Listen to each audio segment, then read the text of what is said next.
I remember the first day I stepped off the plane in Los Angeles, as if it were carved into my memory with fire. I was 22, clutching a battered suitcase that carried nothing but a few $100s, my worn-out passport, and dreams too large for the cramped streets of Mumbai. My heart was full of ambition, my head crowded with the images of films I had worshipped for years, yet I also carried a fragile hope that this city, this sprawling maze of ambition, power, and glitter, might finally acknowledge me. Hollywood had always seemed otherworldly, a place where legends were made and stories etched themselves into eternity. I had watched the films, memorized gestures, absorbed the cadences of speech, and studied the way emotions unfolded on the screen. Acting was not a pastime. It was my pulse. Yet here, in the concrete and steel of this relentless city, I realized that passion was not currency. Connections were. Presence was. And even then it might not be enough. The first few weeks were merciless. I lived off tips from waitressing shifts and deliveries, sleeping in a cramped studio apartment whose walls were peeling and stained with the ghosts of previous tenants. I attended acting workshops, each more grueling than the last, listening to instructors dissect the way I moved, how my accent betrayed my origins, how my presence lacked a certain Hollywood confidence that seemed unattainable. I kept my head down, rehearsing silently in the shadows, but every day in the streets, I could feel the unspoken hierarchy. Dreamers were cheap, outsiders even cheaper. Then, one Thursday morning, a name appeared on a casting list that made my blood run hot. One of the city's top directors, notorious for discovering stars, but also for breaking the spirits of those he deemed unworthy. I didn't know his exact reputation, only the whispers of humiliation that followed those who had encountered him. Yet my heart refused caution. This was my chance. This was the crossroads where destiny could be claimed or denied. I rehearsed obsessively, hours upon hours of dialogue, perfecting every syllable, every intonation, until the words became a part of me. I polished my look meticulously, combed my hair so it fell with precision, ironed the crease of my shirt, and studied my reflection until my own gaze felt convincing. Confidence was a mask I had to wear before I had earned the right to feel it. The building was intimidating, a glass tower that reflected the sun so brightly it hurt my eyes, staffed with assistants whose clipped smiles and polite indifference felt sharper than any blade. I approached the receptionist, explained my purpose, and after a tense minute, she allowed me inside. A small victory, but a victory nonetheless. Then I met him, the director. He sat behind a massive desk, his presence radiating power in a way that made the air in the room feel heavy. I introduced myself, careful to sound polished yet humble, recounting my training, my years of dedication, my vision. And then the laughter. It wasn't subtle. It wasn't private. It was loud, sharp, and cruel, echoing through the office. He leaned back, smirked, and spoke words that seared themselves into my memory. You think you can act here? Look at you. You don't even belong in front of a camera. Maybe catering, maybe an extra. That's your level. Time fractured in that moment. My lungs felt tight. My blood burned. Every sleepless night, every sacrifice, every dream crystallized into humiliation. The assistants stiffened in awkward silence, unsure whether to hide their amusement or solidarity. My promise to myself, to succeed, to make a mark, was under siege, mocked by a man who wielded words like daggers. I didn't cry. I didn't protest. I smiled politely, nodded, and walked out. Every step back to the elevator felt like dragging a boulder up a mountain. But inside, beneath the ash of embarrassment, a spark ignited, a fire sharper than any ambition I had ever known. Outside, staring at the skyline, I whispered to the city itself, loud enough that my own ears could catch it. I will not just act in Hollywood. I will become someone so influential that the memory of today's laughter will be insignificant. One day you'll see me, and you'll know you underestimated me. That vow became my anchor. Humiliation transformed into fuel. Rejection became a lesson. Every no was a step toward the inevitable yes that would define my life. Nights were spent staring out my window, envisioning red carpets, billboards, awards, and headlines that carried my name. It was not vanity, it was vision, and it was survival. Hollywood does not reward the timid. It devours the uncertain, the weak, and the impatient. But it bends for the relentless, the disciplined, the obsessed. That day, humiliation became my teacher, and I became its student, dedicated to mastering the curriculum of endurance, patience, and silent vengeance. The morning after my encounter with that director, I woke in my tiny apartment, the city outside still humming, oblivious to the storm inside me. My body was exhausted, my mind buzzing, but I felt a clarity I had never known. Hollywood had delivered its first lesson. Dreams alone meant nothing. To survive here, I would need more than talent. I needed persistence, precision, and an unyielding hunger. I made a promise to myself, a silent oath that no one else would witness. It was simple, yet it anchored me against the turbulence ahead. I will succeed. And when I do, every doubt, every sneer, every laugh will pale against the reality of my triumph. The first weeks were a crucible. I sought out every acting workshop, every masterclass, every seminar that could sharpen my skills. Money was tight. I lived on ramen, stale bread, and coffee that burned my tongue, but I refused to let the discomfort define me. The apartment I rented barely had space to swing my arms, yet it became my sanctuary. Walls plastered with scribbled lines, sticky notes tracking auditions, and posters of actors I admired surrounded me. Every corner reminded me why I was here and what I had vowed. Rejection became routine. I remember one audition in particular, a minor role in a mid-budget thriller. I had rehearsed relentlessly, lived in the character, embodied every emotion until it felt like it was etched in my DNA. I walked out feeling triumphant. 2 weeks later, the rejection email arrived. "Thank you for auditioning. We've chosen someone else." The words hit harder than I expected. Doubt crept in, slow and insidious.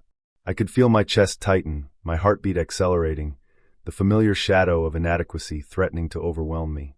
But then, the director's laughter from months ago flashed in my mind. That smirk, that casual cruelty, it was a trigger. Humiliation had birthed fire, and fire does not die quietly. I dug deeper. I recorded myself performing monologues, analyzed every flicker of expression, and studied the masters of film like a strategist studying a battlefield.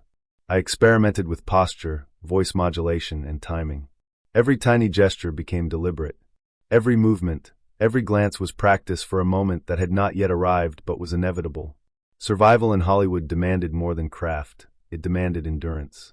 I took odd jobs from dawn to dusk, then poured my nights into rehearsals and self-taped auditions. Sleep became a scarce commodity. Comfort vanished.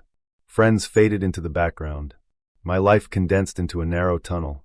Study, perform, endure, repeat. Yet, the city itself tested me beyond craft. Hollywood is subtle in its cruelty. I learned early that talent without perception meant nothing. Casting directors would smile politely while suggesting I try something more American. My accent, my gestures, my very being scrutinized under the unspoken standard of belonging. At times, even the tiniest remark cut like a knife. "Why don't you just go back home?" It was disguised as concern, but it was nothing less than dismissal. One evening, after a particularly grueling day, 4 auditions, 2 delivery shifts, and a late-night workshop, I collapsed on my bed, staring at the ceiling. The small room, dimly lit by a single bulb, seemed to shrink around me. Doubt whispered, "Maybe you're not made for this. Maybe you overreached." Then I whispered back, louder than the fear, "One day they will see. Every single one of them will see what I can do." That night, I plotted my next move. I didn't know the path yet, but I knew the direction. First, I needed a role, any role, that would put me on a screen. Then a recurring part. Then recognition. And finally, influence, the kind that reshapes perception, commands respect, and makes people regret underestimating you. I created a blueprint on a whiteboard above my desk. Milestones, deadlines, skills to acquire, networking events to attend, auditions to prioritize. Every day, I read it aloud to myself, internalized it, and let it drive me forward. Some nights were brutal. Exhaustion clung to my bones like a second skin. My hands trembled with fatigue as I rehearsed lines. My stomach grumbled from skipped meals. Yet even in these moments, I found joy in the struggle. Each small victory, a nod from a casting director, a compliment from a co-actor, landing a minor role, was proof that the fire within me was not wasted. I learned to navigate Hollywood's social terrain. I attended mixers, festivals, and industry events where no one knew me. I listened, observed, and absorbed the subtle rules. How people presented themselves, how influence was wielded, and how perception could outweigh talent. I adapted without surrendering my essence. I learned to be present without arrogance, to speak only when necessary, to let my work be the language that defined me. Financial strain was relentless. I counted every dollar, rationed food, and endured long commutes because the cheapest apartments were always farthest from opportunity. Yet, each hardship hardened my resolve. Comfort was a luxury. Visibility, experience, and skill were the currency that mattered. Cultural barriers persisted. I was different, my accent, my gestures, my history. Many would pigeonhole me, casting me in stereotypical roles that did not reflect my talent. At times, the subtle microaggressions of polite dismissal stung. But I refused to blend in. I adapted while standing out, learning how to navigate bias without losing authenticity. Slowly, the tide began to shift. I landed bit parts, speaking lines, minor screen appearances, roles that gave me visibility. It wasn't fame, it wasn't recognition, but it was progress. Each role became a foothold, each paycheck proof that persistence was paying off. By the end of my first year, I had survived the city's relentless pace, its subtle cruelties, and its overt dismissals. I had carved a space for myself, however small, and kept the spark of revenge alive, not as anger, but as determination. My fire was quiet, patient, and precise. Hollywood had underestimated me, and that would be its first mistake. The first breakthrough came quietly, almost imperceptibly. A recurring role on an independent web series, gritty and unpolished, but alive with raw emotion. I remember walking onto that set for the first time, heart hammering, palms slick.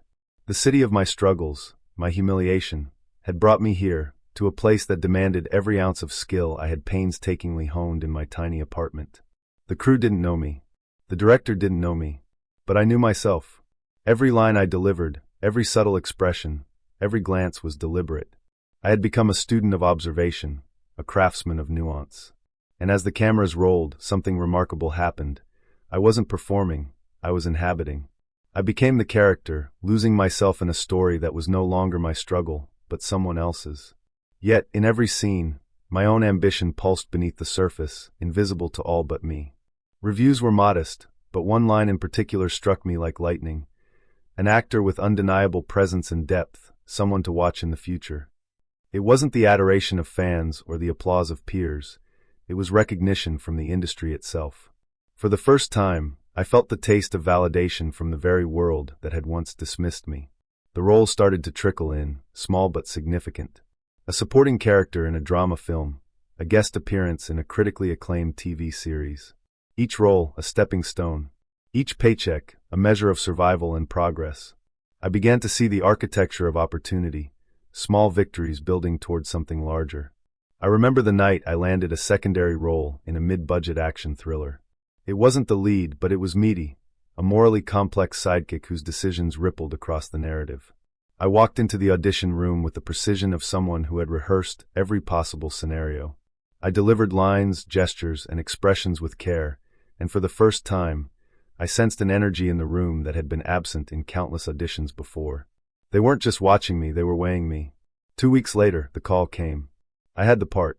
Relief mingled with anticipation, but it was more than a win. It was a validation of every long night, every skipped meal, every humiliation endured. I threw myself into preparation, working closely with the director and seasoned actors, absorbing every insight, refining every detail. Action sequences demanded every ounce of physical and mental energy I possessed. Stunts, falls, complex choreography. It was grueling, but fear had become fuel. The premiere arrived, a modest festival screening. The film didn't set the box office alight, but my performance caught the attention of critics. One review read, "Rajesh Malhotra delivers a performance that is both commanding and nuanced, a rising star in the truest sense." I remember reading it in my small apartment, the flickering light casting shadows across my face. That validation, earned through struggle, felt more potent than applause or accolades. Hollywood operates on rhythm, an accumulation of credibility, moment by moment, choice by choice. I understood this now. Each role, each project, each connection was a move in a silent chess game. And slowly, I began to see my pieces moving into position. Recognition brought new challenges. Critics dissected my every gesture. Audiences compared me to established actors. Industry veterans tried to pigeonhole me into stereotypes. But I had learned the art of resilience. Every critique became a lesson. Every setback, a tool for refinement. Talent alone was not enough. Endurance, adaptability, and audacity were equally vital. By my third year in Hollywood, I had built momentum. A recurring character in a popular TV drama. Pivotal supporting roles in feature films. Commercial appearances that, while mundane, gave visibility. My face began appearing in newsletters, industry magazines, and online forums discussing rising talent. For the first time, I wasn't invisible. I had become a presence. And yet, the memory of that director's laughter remained my compass. It wasn't anger that propelled me. It was the precise fuel of vindication. I didn't seek petty revenge. My aim was symbolic, monumental, to build a career so undeniable that those who had doubted me could not ignore the evidence. I began to think strategically. Roles were no longer chosen solely for immediate gain. Each part had to advance a larger plan.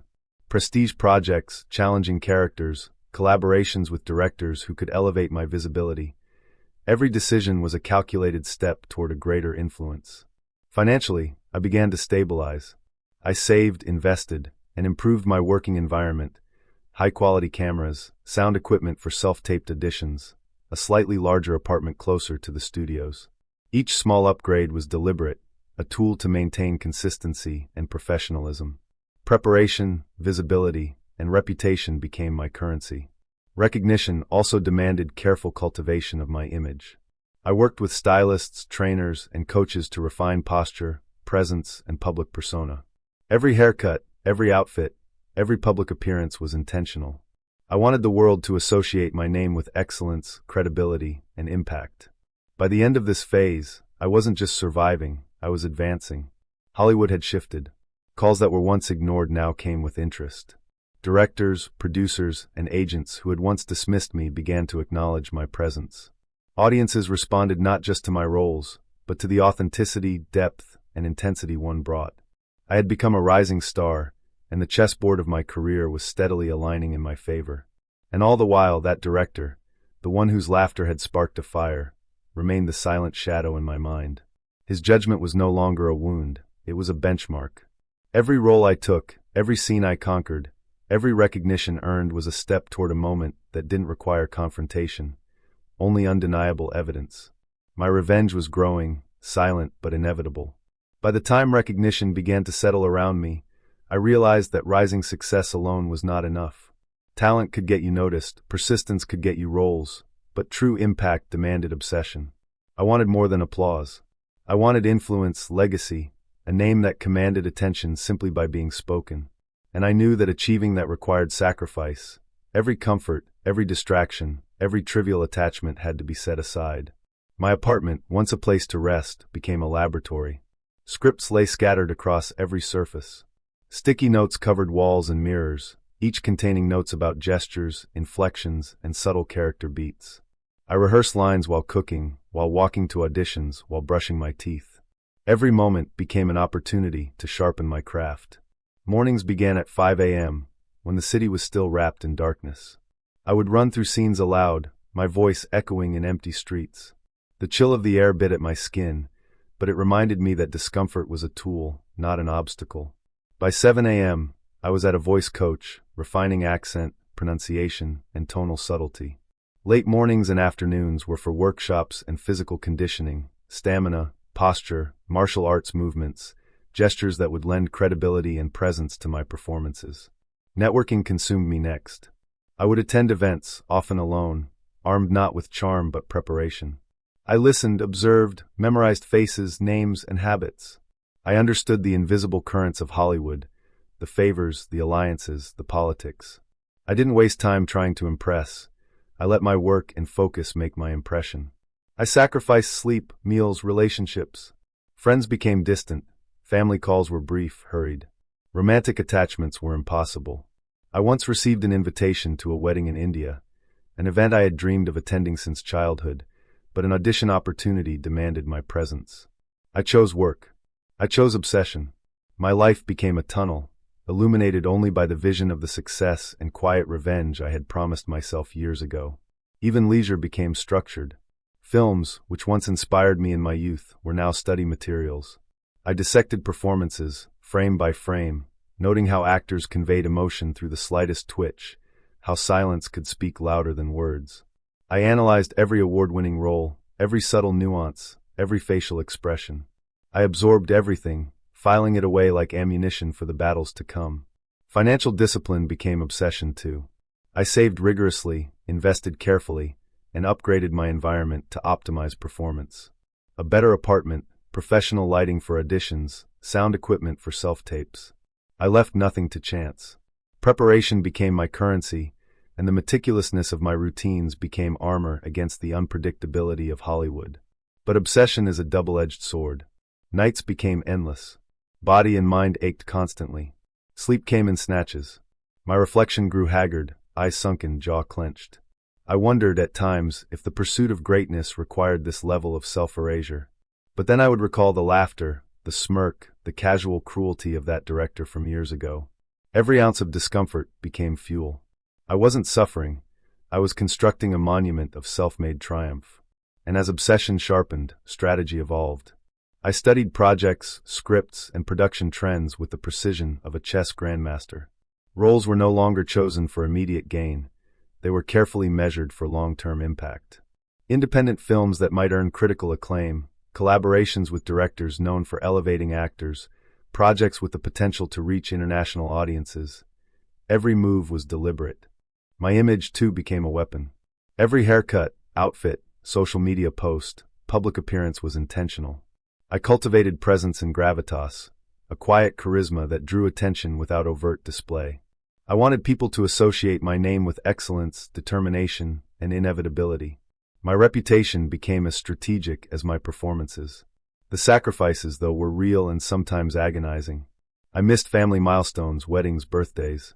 Friends drifted away. I lived in constant tension, rehearsing lines, analyzing scripts, preparing for the next opportunity. Physical pain and exhaustion became familiar companions, but I welcomed them. Every ounce of suffering was a brick in the structure of my eventual triumph. There were moments of doubt, fleeting and sharp. Nights when I questioned whether this obsession would consume me entirely. But each doubt was extinguished by the memory of that office, that smirk, that laughter. It had been the spark, now it was the compass. I had learned that vengeance through success requires patience, precision, and endurance beyond ordinary human limits. Gradually, my relentless focus began to bear fruit. I secured roles with substance, projects that demanded every facet of my skill, opportunities that put me in rooms I had once only dreamt of entering. Media began noticing. Interviews, magazine features, small award nominations. These were no longer anomalies. They became the rhythm of my life. I was building a career that spoke louder than words ever could. And always, the memory of that director lingered. I did not need confrontation. I did not need petty vengeance. My revenge would not be a moment of humiliation. It would be a monument, undeniable, lasting, and eloquent. Every sleepless night, every sacrifice, every ounce of obsession was a testament to that quiet promise. My success itself would be the proof. I had transformed from a struggling outsider to an architect of my destiny, a man whose life was consumed by purpose. And in that purpose, I found a strange satisfaction. The struggle was beautiful because it was mine, the sacrifices meaningful because they were deliberate, the obsession righteous because it was the path to undeniable vindication. Years of relentless work, obsession, and sacrifice had brought me to a precipice I had once only imagined in the dim light of my tiny Hollywood apartment. I wasn't just an actor anymore. I was a presence, a force, a name that commanded attention. Every role I accepted, every calculated decision, every sleepless night had built a monument of influence and excellence. And now, the moment to see my vision realized had arrived. It began subtly. Directors who had once ignored me returned my calls. Producers who had once passed over my auditions sought my availability. The industry that had once treated me as a foreign footnote began to recognize me as a player, someone whose talent and discipline could not be overlooked. I no longer knocked on doors. I was invited in. Then came the call for a leading role in a major Hollywood feature, a film with weight, with prestige, and with global reach. I read the script in a quiet corner of my apartment, heart pounding, and I knew immediately. This was the culmination of everything. The lines on the page, the emotional depth of the character, the moral complexities, it demanded everything I had become. And I was ready. Filming was grueling, more intense than any project I had undertaken. Scenes stretched long into the night. Emotional arcs tore at me.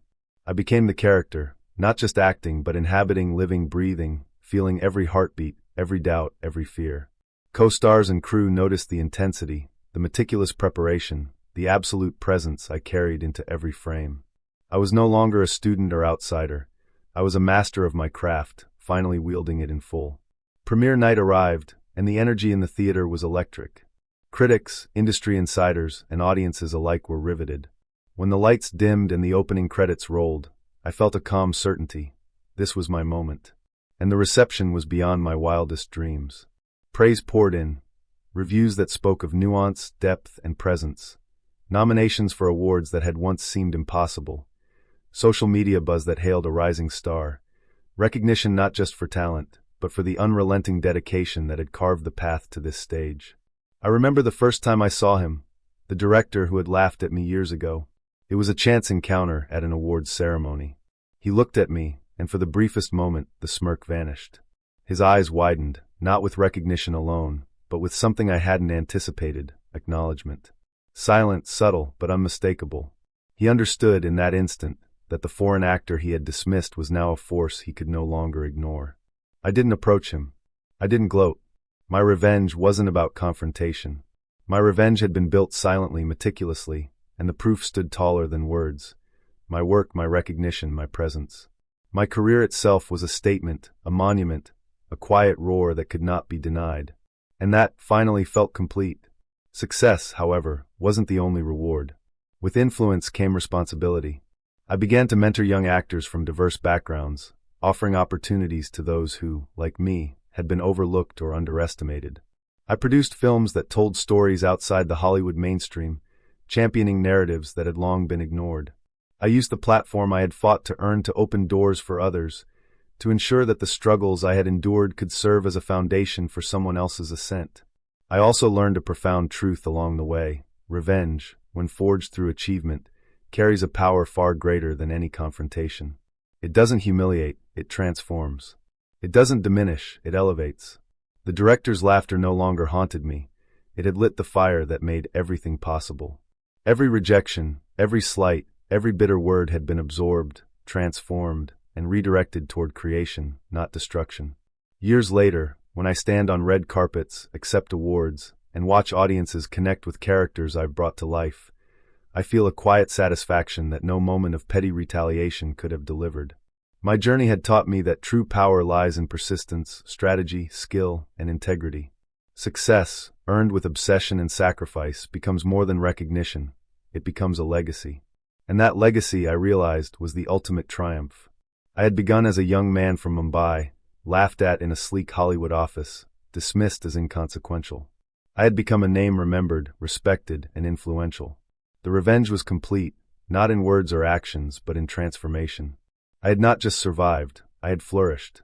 I had not just acted, I had created impact. Looking back now, I understand that every struggle, every moment of doubt, every sacrifice was necessary to arrive here. Hollywood had tried to define me, limit me, and dismiss me, but I had defined myself. The fire that began as humiliation had evolved into purpose. And that purpose, quiet, undeniable, eternal, was my revenge, my gift to myself, and my contribution to the world I had always dreamed of joining. I stand today not just as an actor, but as a testament to the power of persistence, vision, and transformation. The boy who arrived with nothing but a suitcase and a dream had become a man whose presence mattered, whose work endured, and whose legacy would inspire others to rise, regardless of who laughed at them along the way. In the end, Hollywood had laughed once. But I would not just be remembered, I would be unstoppable. And that, I realized with a quiet smile, was far more satisfying than any fleeting moment of vindication could ever be.